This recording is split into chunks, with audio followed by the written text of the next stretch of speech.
1945. The Second World War ended and former Czechoslovakia was, as many other European countries, at a crossroad. And it turned left.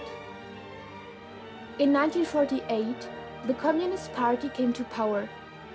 Industrialists, entrepreneurs, and, shortly, wealthy people became enemies of the new regime and unwelcome. Their property was expropriated by the state. Many of them left the country. 40 years later, in 1989, the Velvet Revolution turned things around, and Czechoslovakia became a free, democratic country. Wrongs had to be righted, and so legislation was adopted to give the properties back to their original owners. The civil society and the non-profit sector, which almost didn't exist during the communist era, had to be rebuilt. We would like to tell the story of Ladislav Čerych, who had a major impact on the development of the civil society in the Czech Republic after the revolution. He was one of many who got their homes back after the year 1989. But what he did was very special. He donated his family villa, where he was born and lived till his family had to flee from the communist country, to the Civil Society Development Foundation, with the vision of helping to recreate a functioning civil society in the Czech Republic. But who exactly was Ladislav Čerych?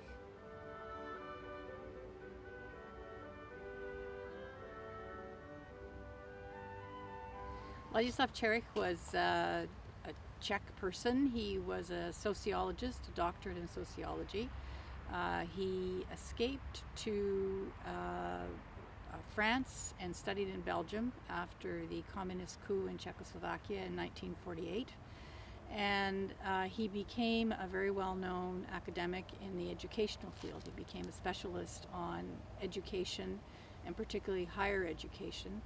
He worked for the OECD, the Organization for Economic Cooperation and Development, and became their senior specialist on the higher education sector, so that when they issued reports, for example, on the state of the higher education in the OECD countries, it would have been under his supervision. Philosophically, he was an internationalist. He very much believed in the European Union, very much believed in the need for overcoming nationalism. When he retired from the OECD, he was asked by the Czech government to come back here and did a major study of the higher education sector, which was adopted, or to some extent, by the Czechs. And he also became very interested in the evolution of civil society in the Czech Republic.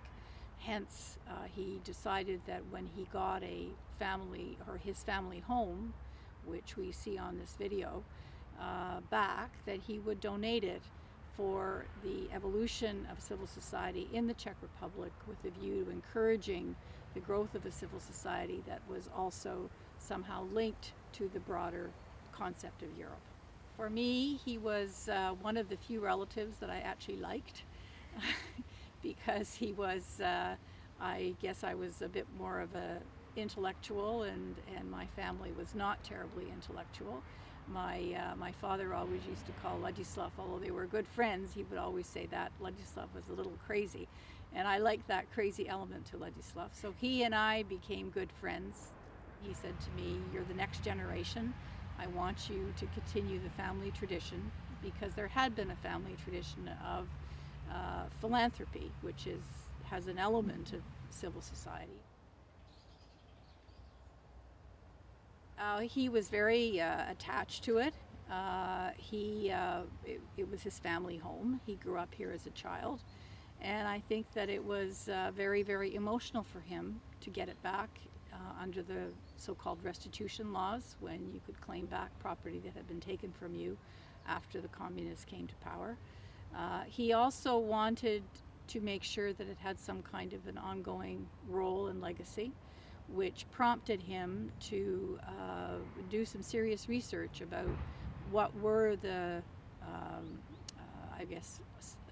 good organizations that were evolving here, good civil society organizations in the Czech Republic, and he came upon the foundation for I guess it would be for the evolution of civil society in the Czech Republic, to whom he then deeded or gave this villa with the understanding that it would remain a learning center, which is what it is now.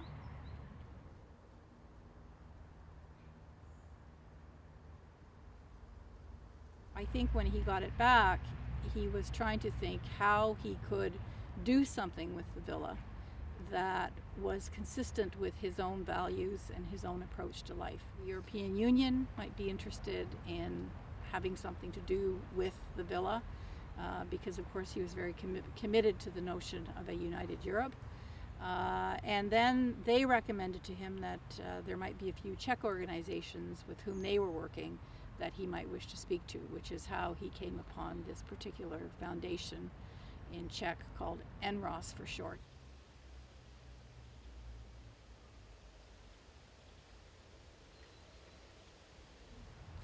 Well, I think he had a very strong view that he had discussed with me about the fact that, you know, the Czech society had been so closed under communism for 40 years, and that the mentality of the people who had grown up under communism, they had really not looked at the world more broadly. And he was also concerned that the younger generation learn and think with a broader view of the world, have an international outlook.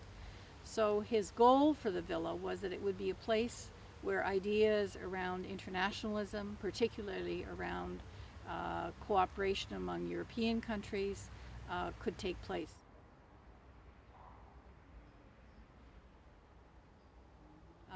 The architect himself was a man named František, or Frank Novotný, and he came out of a school of architects which originated in Vienna at the turn of the century. In this particular building, he took a style that was somewhat a bit of a mix of Cubism. There's probably a bit of Art Deco in here, Art Nouveau.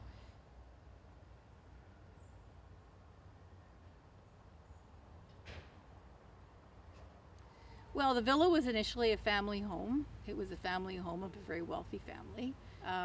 When it was taken from the family, or when the family had to escape because they were considered enemies of the state, it was taken over by the local authorities. It was nationalized, and at that time it went through various uses.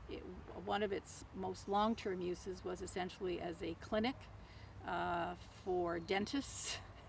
And so, of course, a lot of the beautiful architectural features were painted over or destroyed.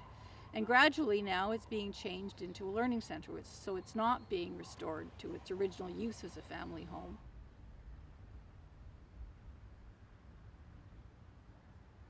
Well, it's a good question. I think if you look at the origins of the house, it really is a reflection of the extent to which Czechoslovakia was a very wealthy society in the 1920s and 30s, and that you had a lot of people here who were able to afford such beautiful property because it was industrially a very strong state. Then, of course, there was the period of when communism the Communist Party came to power and created a totalitarian state, at which point it was not fashionable to have capitalists, which is why people like the Čerych family fled. And then the 40 years of communism, when the villa was really used not in its original uses, and now it's turning back to being a more philanthropic purpose. I think again reflects that you now have a more tolerant society that accepts different points of view and also accepts different types of activities. So you have private sector, public sector, and the nonprofit sector. Well, I think Ladislav was interesting. He was what I would call a quiet hero. He insisted he never wanted recognition. I think what he was trying to show in what he believed was the tradition of the family he came from, and he wanted to show it by example. And his example was twofold. I think first, the work that he did with the Czech government, and then secondly, he wanted to show in a country where philanthropy and the notion of giving gifts to society had been killed for 40 years, he wanted to show that you can do something for your society. So I think that's why he's a hero, because he wasn't afraid in a society that was not used to it anymore to stand up and say, these are the family values I grew up with, and I want to show you, Czech people here, that you should aspire to something that's bigger than materialistic achievement.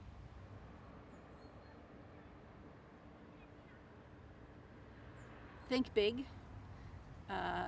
think international, think European, think how you can change your society in a positive way. That, I would say, is his message.